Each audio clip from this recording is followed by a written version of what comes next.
गोर लगै छी। हम चमचम मैथिली गीत में अहाँ सबके स्वागत करै छी। आइ हमर सासू माँ एगो बियाह के गीत बहुत सुंदर कहै छथि, अहाँ सब जरूर देखब सुनब और यदि नीक लागे कनियो तो चैनल के सब्सक्राइब, वीडियो के लाइक करबेटा करब। आठमा बरख सीता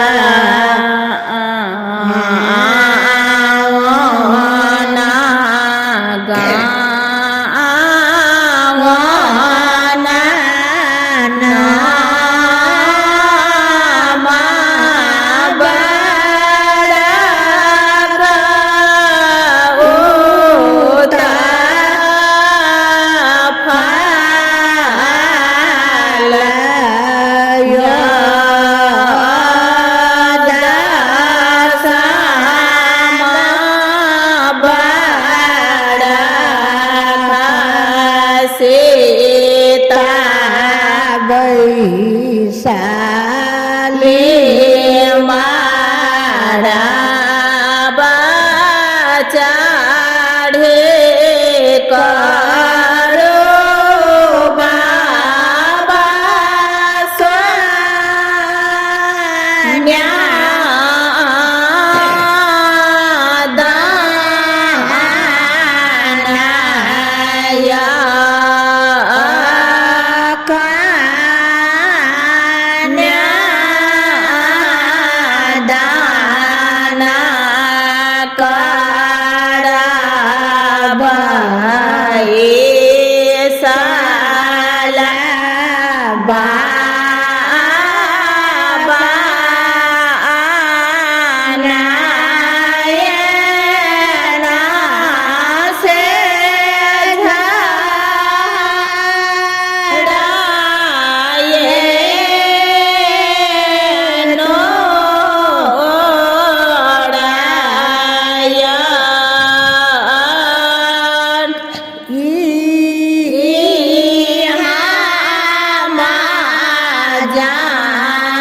बेटी जार भले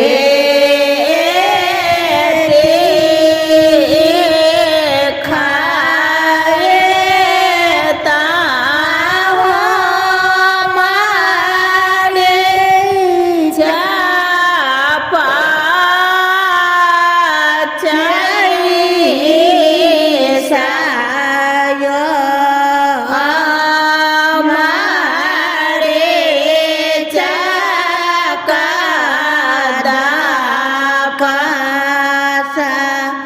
ये बे